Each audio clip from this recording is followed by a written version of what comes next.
सभी लोगों को जय माता दी। आज आपको मैं कुछ दीपक के बारे में जानकारी दूंगी। काफ़ी लोगों के क्वेश्चन आए हुए थे मेरे व्हाट्सएप पे।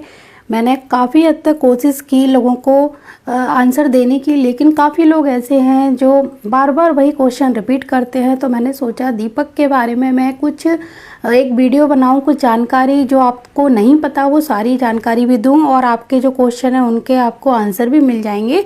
तो मैंने इसके लिए ये पूरा वीडियो तैयार किया है। इसमें आपके जो आज के टॉपिक रहेंगे वो कौन कौन से रहेंगे कि दीपक क्यों जलाते हैं, दीपक कौन सा जलाना शुभ रहता है, दीपक की बाती कैसी होनी चाहिए, किस दिशा में दीपक जलाना चाहिए, दैवी कृपा प्राप्त करने के लिए कौन सा दीपक जलाएं, मन्नत पूरी करने के लिए कौन सा दीपक जलाएं। इसके अलावा दीपक कहाँ कहाँ जलाना चाहिए, काफ़ी लोगों के क्वेश्चन रहे हैं। दीपक को किस दिशा में रखेंगे और भी बहुत सारे दीपक से संबंधित जानकारी हैं। किस धातु का दीपक जलाना चाहिए, इस तरह के क्वेश्चन आप लोगों के आए दिन आते रहते हैं। तो मैं सारे A to Z देने की कोशिश तो कर रही हूँ, फिर भी अगर कुछ कमी रह जाए या कुछ ज़्यादा अति हो जाए किसी चीज़ की तो उसको इग्नोर कर दीजिए। तो चलिए सबसे पहले हम शुरू करते हैं। आपका पहला जैसे क्वेश्चन है कि दीपक क्यों जलाया जाता है, किसी ने एक क्वेश्चन किया है।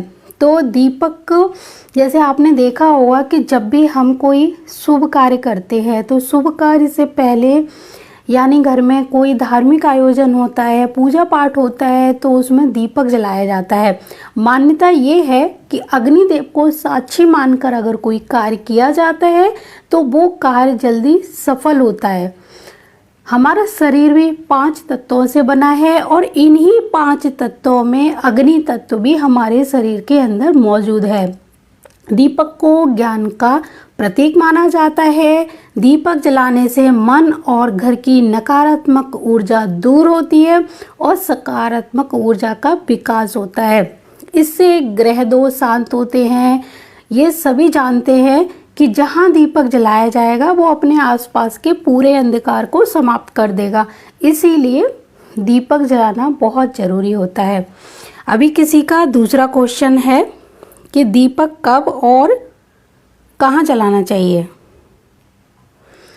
काफ़ी लोगों ने ये क्वेश्चन किया है कि दीपक कब और कहाँ जलाना चाहिए। तो मैं आपको बता दूं, वैसे तो दीपक रोज़ सुबह और शाम डेली जलाना चाहिए, लेकिन कई बार क्या होता है कि जब सुबह हम दीपक जलाते हैं तो सुबह सूर्य जब उदय होता है उस समय दीपक जलाना बहुत अच्छा माना जाता है। लेकिन सुबह सुबह काफ़ी लोगों के पास इतना टाइम नहीं होता कि जल्दी नहा धोकर वो दीपक जला सकें। तो इसीलिए सुबह का अगर दीपक जलाना आपका मिस हो जाए तो संध्या दीपक जलाना बहुत ही ज़्यादा ज़रूरी है। दीपक शाम को भगवान के मंदिर में और घर के जो मुख्य द्वार है उसकी दहलीज पर, जिसको चौखट भी बोला जाता है, वहाँ पर दीपक जलाना चाहिए। अभी किसी ने क्वेश्चन किया है कि दीपक कहाँ और किस तरह जलाना चाहिए। तो जैसे कि दीपकों को तीज त्योहार के दिन जलाया जाता है, देखा होगा आपने, समय समय पर दीपकों को दीपदान वगैरह जैसे किया जाता है, बताया जाता है। व्रत पूजा में नवरात्रि है, गणपति पूजा है या फिर शिवरात्रि वगैरह, जैसे सावन के महीने हैं इस तरह की पूजाएं आती हैं। कार्तिक महीने में दीपदान का बहुत ही ज़्यादा महत्व माना गया है, तो उनमें दीपक जलाने की परंपरा है। अनेक स्थानों पर दीपक जलाया जा सकता है, लेकिन अगर हम रोज़ की बात करते हैं तो 3 दीपक डेली जलाने से घर में सुख समृद्धि और उन्नति का विकास होता है। उन्नति बढ़ती जाती है, घर में सुख समृद्धि बढ़ती जाती है। तो 3 दीपक कौन कौन से हैं? पहला दीपक भगवान के मंदिर में, दूसरा दीपक घर की चौखट पर और तीसरा दीपक माँ तुलसी के सामने जलाना चाहिए। क्योंकि जो चौखट का दीपक है वो घर के अंदर नकारात्मक ऊर्जा को प्रवेश नहीं करने देगा और घर के मंदिर का दीपक पूरे घर को महकाता रहेगा सकारात्मक ऊर्जा से। और तुलसी माता के दीपक जलाने से क्या होगा, वहाँ पर तुलसी में भगवान विष्णु और माँ लक्ष्मी जी का वास भी माना जाता है, तो उनकी कृपा भी आपके घर पर बनी रहेगी। अभी किसी ने क्वेश्चन किया है कि दीपक कौन सा जलाना बहुत ज़्यादा शुभ रहता है। तो जो दीपक के बारे में बता रही हूँ, जिसका प्रमाण वेदों में भी मिलता है कि वेद जो थे वो प्राकृतिक पूजा पर बहुत ज़्यादा जोर देते थे। तो उनका कहना था, यानी सनातन संस्कृति में जो मिट्टी का दीपक है उसको बहुत ज़्यादा महत्व दिया गया है। मिट्टी का दीपक जलाने की परंपरा बहुत प्राचीन काल से चली आ रही है, लेकिन कुछ मनोकामनाओं की पूर्ति के लिए अलग अलग धातुओं के दीपक भी बताए गए हैं, जैसे सोना, चांदी, तांबा, पीतल आदि जो दीपक हैं वो मनोकामनाओं की पूर्ति के लिए इनको जलाया जाता है। इसके अलावा ग्रह दोषों के बुरे प्रभाव को रोकने के लिए भी दीपक जलाया जाता है। और आटे का दीपक बहुत ज़्यादा सर्वश्रेष्ठ माना जाता है, जो विशेष ग्रहों, जो खराब ग्रह हैं उनको ठीक करने के लिए जलाया जाता है। अभी दीपक के बारे में मैं थोड़ी सी जानकारी और देना चाहती हूँ। दैवीय कृपा प्राप्त करने के लिए आटे के दीपक, यानी आप कोई शक्ति पाना चाहते हैं, कोई आपको जैसे सिद्धि चाहिए, तो सिद्धि प्राप्ति के लिए आप आटे का दीपक बनाइए। आटे का दीपक किस तरह बनाना है, जैसे आटा लेके उसमें थोड़ी सी हल्दी मिलानी है, चुटकी भर हल्दी मिलानी है और फिर उस आटे को गूँथना है। उसको आटे को गूँथते समय आप जब दीपक बनाएंगे, क्योंकि ये प्रोसेस दैवीय क्रियाओं के लिए, यानी दैवी कृपा के लिए, कोई तांत्रिक क्रिया वगैरह के लिए जो दीपक जलाए जाते हैं वो ऐसे ही नहीं है कि आपने आटा गूँथ लिया और बना लिया। उसका एक प्रोसेस होता है, एक समय होता है, एक मुहूर्त होता है, उस योग में इस दीपक को बनाया जाता है। तो वो विधि तो मैं आपको नहीं बताने वाली हूँ, क्योंकि वो बहुत बड़ा प्रोसेस है। सिर्फ मैं बता रही हूँ कि आटे का जब दीपक हम किसी मन्नत के लिए, किसी कृपा के लिए, किसी मंत्र की, किसी इच्छा की पूर्ति के लिए, किसी मंत्र की सिद्धि के लिए जब बनाते हैं, तो वो एक प्रोसेस होता है, एक टाइम होता है, एक मुहूर्त होता है, उसमें बनाया जाता है। साधारण दीपक का उपाय, जैसे कि आप किसी मनोकामना के लिए बना रहे हो, कि आपने हनुमान जी के सामने एक लक्ष्य रखा, हनुमान जी का कोई विशेष दिन होता है, उस दिन आपने एक लक्ष्य रखा कि मैं हनुमान जी को 21 दीपक जलाऊंगी, मेरी ये इच्छा है, ये इच्छा मेरी आप पूरी करें, मैं इतने दिन तक आपके इतने दीपक जलाऊंगी। आपने अगर ऐसा संकल्प करके, चाहे हनुमान जी के आगे या शिव जी के आगे या फिर माता रानी के आगे कोई इच्छा, कोई मन्नत मानी है इस तरह की, तो उसको पूरा करना आपका फ़र्ज़ है। आप बोलोगे कि मैं रोज़ 1 दीपक या 5 दीपक या 3 दीपक इस तरह जलाऊंगी, तब तक आपको जलाने ही हैं, इस तिथि से लेके इस तिथि तक। तो आपको संकल्प लेकर अगर इस तरह का कोई काम कर रहे हैं तो वो पूरा करना ही पड़ेगा, बीच में छोड़ना नहीं है।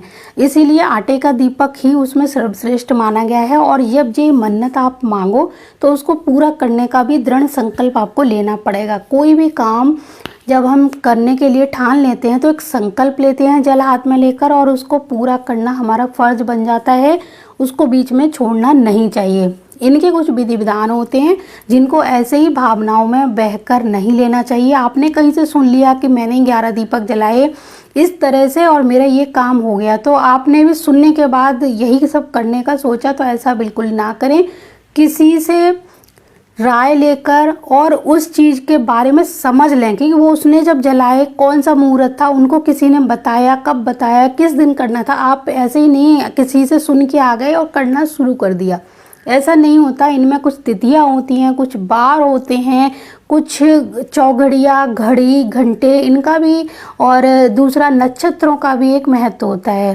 तो सुनकर कोई उपाय ना करें, उसके बारे में पहले अच्छे से जान लें। अभी किसी का जैसे क्वेश्चन आते हैं ज़्यादातर लोगों के कि दीपक किस दिशा में जलाना चाहिए। तो वैसे तो दीपक जलाने के लिए 10 दिशाएं सर्वश्रेष्ठ मानी गई हैं, लेकिन अगर आप जैसे वास्तु की दृष्टि से देखना चाहें तो अलग अलग दिशाओं में दीपक जलाने के अलग अलग महत्व होते हैं। जैसे पूर्व दिशा में अगर आप दीपक जलाते हैं तो आयु की वृद्धि होती है, पश्चिम दिशा में दीपक जलाते हैं तो दुख बढ़ाने वाला साबित होता है, उत्तर दिशा में धन की मात्रा बढ़ती है। यानी दीपक का जो मुंह है, उसकी लौ है, उसकी बात हो रही है यहाँ पर कि दीपक रखने नहीं है उन दिशाओं में। अपने घर के जब मंदिर में रखते हो तो उनकी जो बाती है उसका मुंह किधर होना चाहिए। दक्षिण दिशा में दीपक जलाते हैं तो धन और जन दोनों की हानि होती है। तो इस चीज़ का भी थोड़ा सा ध्यान रखें। अगर आप, मैं वैसे इस चीज़ को बहुत ज़्यादा सही नहीं मानती हूँ, लेकिन जो आजकल भ्रांतियाँ फैली हैं, हो सकता है ये भ्रांति भी हो, लेकिन आजकल बहुत ज़्यादा इस चीज़ को लेकर लोग सक्रिय हो गए हैं और बोलते हैं कि हमने ऐसा सुना है, यहाँ सुना है। तो मैं भी आपको सिर्फ बता रही हूँ, लेकिन मैं इस जानकारी को पूरी तरह से सहमत नहीं हूँ, नहीं मानती हूँ। इसीलिए दीपक क्योंकि जहाँ भी जलाया जाता है वहाँ की नकारात्मक ऊर्जा को दूर ही करता है, मेरा तो यही मानना है। बाकी लोगों की बातों की वजह से मुझे इस क्वेश्चन का आंसर देना पड़ा है, क्योंकि काफ़ी लोग पूछते हैं, जब भी मैं दीपक के बारे में बात करूं तो सभी लोग पूछते हैं कि दीपक को किस दिशा में जलाना चाहिए। तो मैंने ये सुनी सुनाई बात को ही आपको सुनाया है, मैं इस बात से पूरी तरह से सहमत नहीं हूँ। अभी लोगों का जैसे क्वेश्चन अधिकतर आता है कि दीपक पर गोल बाती लगाएं या फिर लंबी बाती, दीपक में कौन सी बाती होनी चाहिए। चलिए हम इस पर बात कर लेते हैं। इस चीज़ को लेकर भी काफ़ी लोग भ्रमित रहते हैं, लेकिन ये शास्त्रों में थोड़ा बहुत इसका वर्णन मैंने पढ़ा है और हो सकता है इसके बारे में बहुत ज़्यादा गहराई से लिखा हो, लेकिन जहाँ तक मैंने सुना और पढ़ा है वो सिर्फ मैं आपको जानकारी देने की कोशिश कर रही हूँ कि जब भी आप किसी देवी, यानी माँ दुर्गा है, माँ सरस्वती है, माँ लक्ष्मी है, इस तरह की देवियों की अगर जब पूजा करो, उनके लिए जब दीपक जलाओ तो आप हमेशा लंबी बाती का प्रयोग करें। क्योंकि कहा जाता है कि अगर माँ लक्ष्मी के आगे लंबी बाती लगाएंगे तो वो दिन दूनी रात चौगुनी हमारी लक्ष्मी में, हमारी यानी सुख समृद्धि में बढ़ोतरी करेंगी। यानी लंबी बाती का मतलब है बढ़ाना। तो माँ लक्ष्मी हमारे, जैसे माँ सरस्वती की आगे हम जब लंबी बाती का दीपक जलाएंगे तो माँ सरस्वती हमारे ज्ञान में, हमारी विद्या में मतलब बढ़ोतरी करेंगी, इस तरह माना जाता है। क्योंकि देवी की शक्ति, देवताओं की शक्तियों के आगे कोई बहुत ज़्यादा अंतर नहीं है, लेकिन देवी माता बहुत जल्दी प्रसन्न होती हैं देवताओं की अपेक्षा। इसलिए माँ के आगे हमेशा लंबी बाती जब आप लगाएंगे तो माँ हमारे हर कार्य को डबल, दुगना कर देंगी, बढ़ा देंगी, इस तरह की मान्यता है ये वाली। इसी तरह जब देवताओं के आगे जब हम दीपक जलाते हैं तो देवताओं का जो दीपक की बाती हो वो गोल होनी चाहिए। जब हम बीच में रख देते हैं तो उसका अर्थ क्या होता है कि वो अपने चारों तरफ से, आपके चारों तरफ एक आभा मंडल क्रिएट कर देंगे, उनकी ऊर्जा आपको प्राप्त होगी और जैसे माता आपकी हर चीज़ में दुगनी इनकम कर देंगी, आपका काम डबल कर देंगी, आपका हर चीज़ में मतलब इजाफा होता रहेगा। उसी तरह भगवान के आगे जब हम लंबी की जगह गोल बाती जलाएंगे तो आपके माता इस तरह से आपकी रक्षा करेंगी और भगवान की जो बाती है वो इस तरह से आपकी रक्षा करेंगे। तो इस पे भी बहुत बड़ा चैप्टर हो जाएगा, इसलिए मैं शॉर्टकट बता रही हूँ, आप समझने की सिर्फ कोशिश करें।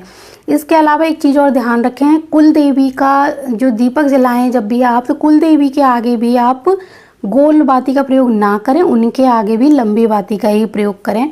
वृक्षों के आगे आपको गोल बाती ही जलानी, जैसे पीपल का वृक्ष है, बरगद का है, बट का है, आंवला का है, इन पेड़ों के नीचे आप जब बेलपत्र वगैरह है इनके आगे दीपक अगर जलाते हैं तो गोल बाती ही प्रयोग करें। तुलसी के वृक्ष के नीचे भी गोल बाती का ही प्रयोग किया जाता है, तो इस बात का हमेशा ध्यान रखें। कुल देवी के आगे और समस्त देवियों की पूजा में लंबी बाती और देवताओं और वृक्षों के आगे गोल बाती वाला दीपक ही जलाएं। तो मैंने पूरी तो कोशिश की है आपको समझाने की और मुझे पूरी उम्मीद है आपको समझ भी आया होगा।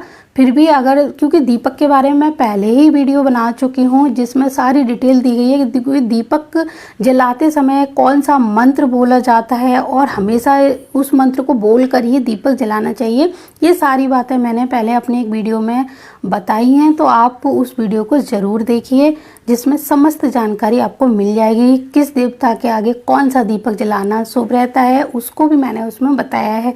तो अभी मैं चलती हूँ और आपको ये जानकारी कैसी लगी मुझे ज़रूर बताएं। आगे फिर मैं नई जानकारी के साथ आपसे मिलूंगी, तब तक के लिए जय माता दी, जय गुरुदेव और जय श्री राम।